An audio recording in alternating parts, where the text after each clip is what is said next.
So we'll continue the chapter reading of Al-Qaeda in Afghanistan, chapter 6, Good and Brotherly Feeling.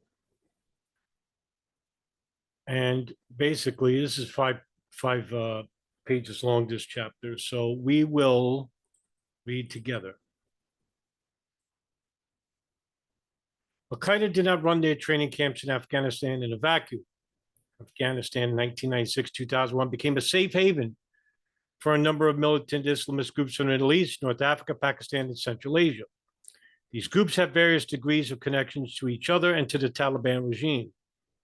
Due to increasing external pressures, as well as the internal security threats, the Taliban from 1999 sought to regulate the activities of foreign militants on their territory. How were al-Qaeda's activities in Afghanistan shaped by the competitive environment for foreign militants and by the Taliban's regime policies toward the Arabs? Abu Musab al-Suri left the meeting with Mullah Omar in Kandahar feeling relieved. It was mid-1999, and Mullah Omar had just granted him permission to open an independent training camp in Kabul. It would be co-located with one of the Taliban's army's divisions at Kargar, supported by the Taliban's Ministry of Defense. Before going back to Kabul, al-Suri decided to stop by bin Laden's office to inform him of his project. Al-Suri was not very fond of bin Laden, and he had certainly had no desire to join al-Qaeda. But no harm in keeping them informed. Who knew? It might start a new page of brotherhood and cooperation. And it certainly did, because basically a lot of these fighters in al-Qaeda, now remember, al-Qaeda basically is a, relatively large enough organization to where, it's no surprise that you have dissenters that basically would disagree with one another. Now, later on in this book, you're going to see that there was a faction within al-Qaeda that was against the planes operation. When we talk about a faction, we're talking about leadership, not the midmen, right? The top leadership. And that only a few approved of the planes operation, because a lot of the al-Qaeda fighters knew, the top leadership knew that the United States would respond. And bin Laden basically was going by the non-response of the embassy bombings by the United States military, because they thought that the United States basically would engage in a long fight like the Soviet Union did in Afghanistan. And so after 9/11, when they invaded Afghanistan, basically it was a drawn-out war. It's a 20-year war. But bin Laden got another gift, was that the United States, through the Office of Special Plans, which is a bunch of Israeli evangelical neocons, went to war with Iraq and, wrecked the economy. Because after that, by 2007-8, we were in a recession, a housing recession. I stopped at Sheikh Abdul Abdallah's group and met Abu Hafs and Abu al-Khair. I suggested to turn a new page of brotherhood and cooperation. However, Abu Hafs asked us to cancel the project altogether and said he will be talking with them, the Taliban. I refused this suggestion.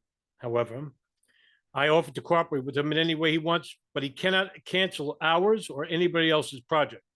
The meeting ended with a good and brotherly feeling. Al-Suri's account suggested al-Qaeda had an ambivalent attitude to Arabs who wanted to establish their own training camps in Afghanistan, because everything in Afghanistan is run by the Taliban at this point. They were fighting against the Uzbeks and the Northern Alliance for control of the North. But at this point, the Taliban was gaining momentum because the CIA was split on how to support Ahmad Shah Massoud and the leader of the Northern Alliance. And basically what they didn't want was a war, a drawn-out war, where they would support one for the other. Al-Qaeda was not too fond of such initiatives, presumably because it would lead to internal competition among the Arabs. But in the end, it was up to the Taliban regime to decide who should run camps. Now, the Arabs can't run camps on their own, so they had to get the Taliban, approval. But the Taliban wanted to use bin Laden's money. and whatever money he had left, because remember, 96, the family cuts him off. The Taliban proved there would not be much al-Qaeda could do. This narrative is further elaborated later. Contradicts the common assumption that bin Laden had a privileged position with Mullah Omar and was able to influence the latter's decisions. Al-Qaeda had, to some extent, a privileged position with the Taliban, but it was primarily due to the professionalism and willingness to serve the Taliban state. Al-Suri opened the Al-Ghudha, the strangers' camp, in the fall of 1999. It was situated at Qa'ida, an old military garrison northwest of Kabul. Afterwards, Al-Suri wrote a letter to the emir of the garrison, Amir Khan Haqqani, to request weapons and supplies, Taliban ID cards, and living quarters for 3 families and 7 individuals. Al-Suri's group cooperated on the front line with Saif al-Rahman Mansour, Taliban division commander at Quagar, and son of the famous Mujahideen commander Nasrullah Mansour from Paktia. It is unknown how many trainees went through the Al-Suri camp, but his military influence in Afghanistan remained minimal. According to Mustafa Hamid, you're probably familiar, wrote the book The Arabs at War, which is an excellent book. And I'm doing a chapter reading on that too. In early 2001, Al-Suri only had between 10 and 20 fighters on the Kabul front. Al-Suri was a strategist and a theoretician, and more than a military commander. On September 18, 1999, a flyer from Al-Suri's camp group invited Arabs to Afghanistan to a series of political lectures about the New World Order and the arenas of battle today. A New World Order, by the way. That's pretty funny. Among other things, at the Al-Ghudha camp, Al-Suri was to some extent known in Al-Qaeda circles for his historical and strategic writings. He was also known for being a vehement critic of bin Laden, but this was probably for personal more than ideological reasons. Al-Suri often agreed with Al-Qaeda on ideological and strategic questions. Some of Al-Suri's writing directly supported Al-Qaeda's agenda in Afghanistan, such as the booklet Afghanistan, Taliban, and the Battle for Islam Today, which argued that it was legitimate to fight under the Taliban's banner because the Taliban wanted Afghanistan to become an Islamic state run by Pashtunwali law, which is a little bit different than, say, Wahhabism. At least 2 other independent Arab camps were established in Afghanistan in the fall of 1999 with permission from the Taliban. A camp in Kabul associated with the Libyan Islamic Fighting Group, and a camp in Herat run by the Jordanian militant Abu Musab al-Zarqawi. Now, later on, Abu Musab al-Zarqawi would become a much more influential figure for being the leader of the Tawhid al-Jamaat group, which later became Al-Qaeda in Iraq, which later became the Islamic State in Levant. The Libyan camp was established by the Liberation Splinter faction led by Abd al-Hakim Bajali, also known as Abu Abdallah al-Sadiq.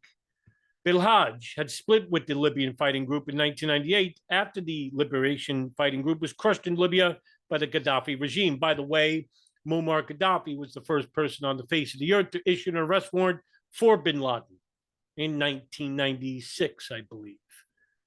It's no wonder that Hillary Clinton and Samantha Power and Susan Rice wanted to destroy Libya, because they're destroying their own proxy army in Al-Qaeda. Now, I'm not saying that they're a product of the United States. They're not. Al-Qaeda was created by bin Laden in that they would become a guerrilla group and not an international terrorist organization. That came later through the influences of people like Abu Ubaidah al-Benshiri and Saeed Imam al-Sharif and Dr. Ayman al-Zawahiri. All these are Egyptian radicals. But bin Laden basically created the camp, the al-Masada, which later became Al-Qaeda, the base. The Libyan group remained small, according to Mustafa Hamid. The Libyans only had 11 fighters on the front line in the spring of 2001. But the group had prominent personalities, including Abu al-Layth al-Libi, who became a key Arab commander in northwest Waziristan after 2001. Al-Libi would have been a central figure later on because they tortured him into saying that Al-Qaeda had procured chemical and biological weapons with Iraqi officials, and it later turned out to be a lie. But by then it was too late because they used that argument in Colin Powell's speech at the United Nations Security Council which approved for war and killed over 1 million people. Al-Libi had killed himself in prison. Abu Musab al-Zarqawi was a Jordanian militant who had fought in Afghanistan in the early 1990s. Then he returned to Jordan, got involved in subversive activity, was eventually imprisoned by Jordanian authorities, where he meets one of the most influential Wahhabi figures on the face of the earth, Muhammad al-Madini, I think his name is. I'm forgetting his name. He's one of the most influential figures in militant history.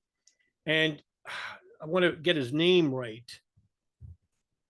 And I'm going to cheat because I'm getting older and I can't remember certain names anymore. But this figure, actually, I want to basically remember because he's very important.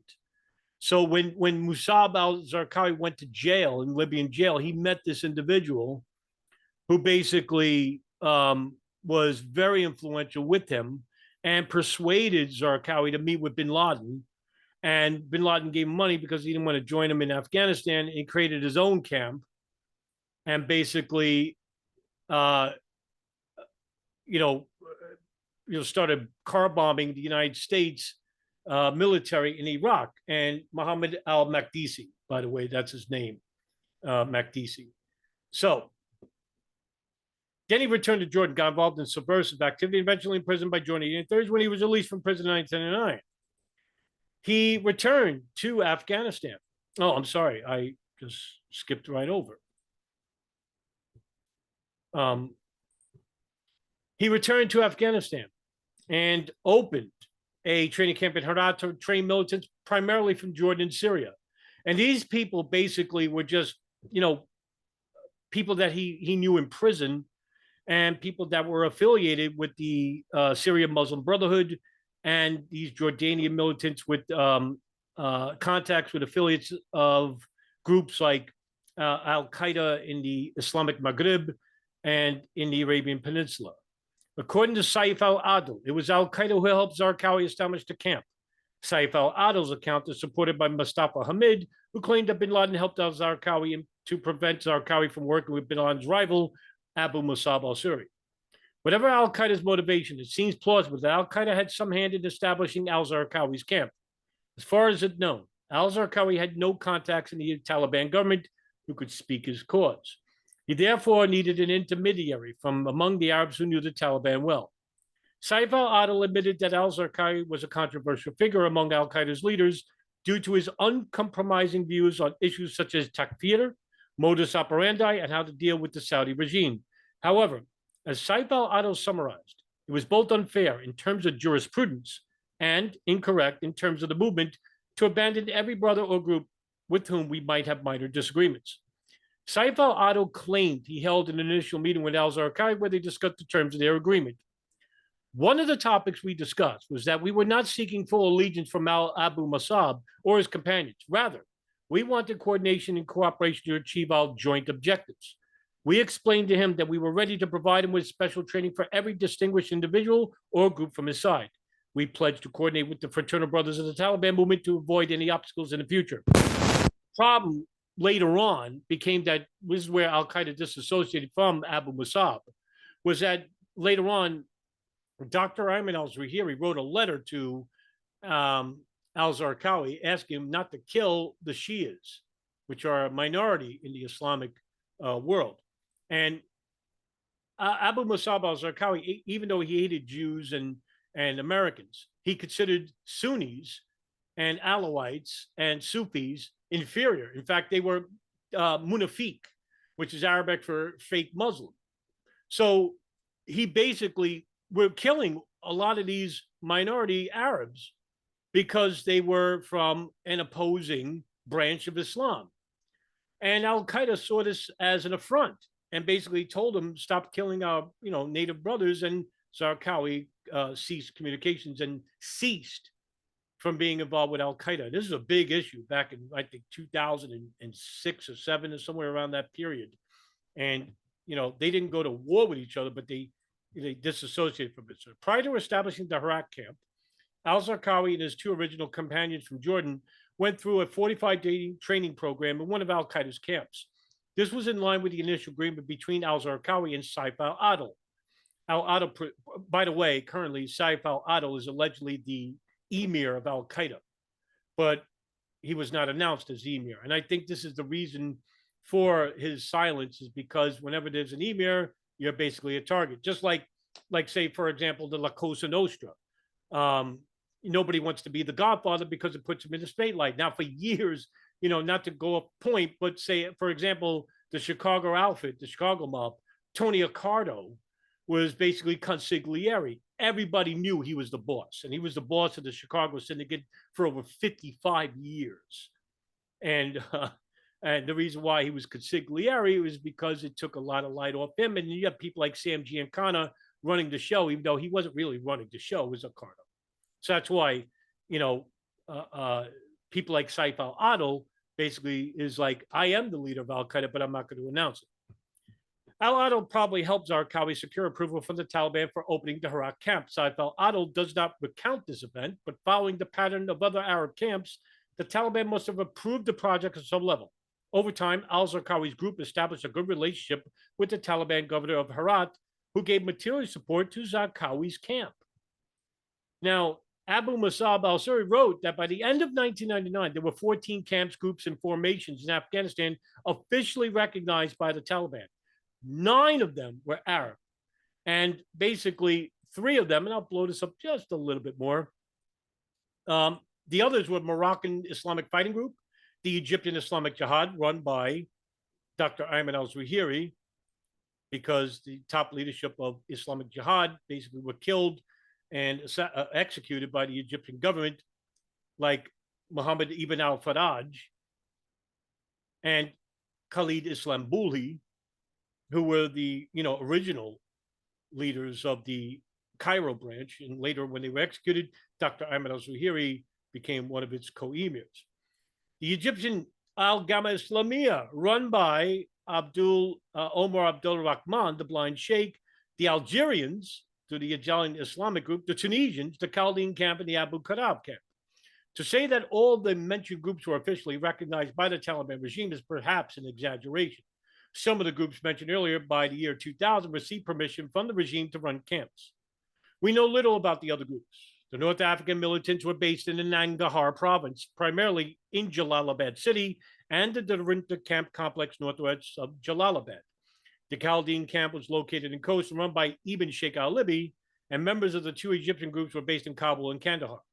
As all these areas were under Taliban control, it could be assumed that the groups who ran training camps, such as those in Darunta and Khost, had some level of understanding with the Taliban government representatives, at least on a local level.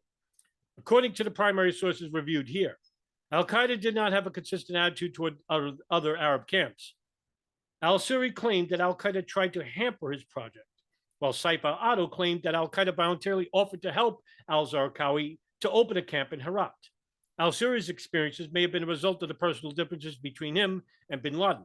In any case, all the accounts strengthened the impression that it was the Taliban, not al-Qaeda, who decided who should run the camps. The Taliban's policies toward the Arab training camps are further detailed in the next section. Okay, guys, that's the end of this chapter, and we'll see you soon about future chapters. Take care, everybody. Have a good night.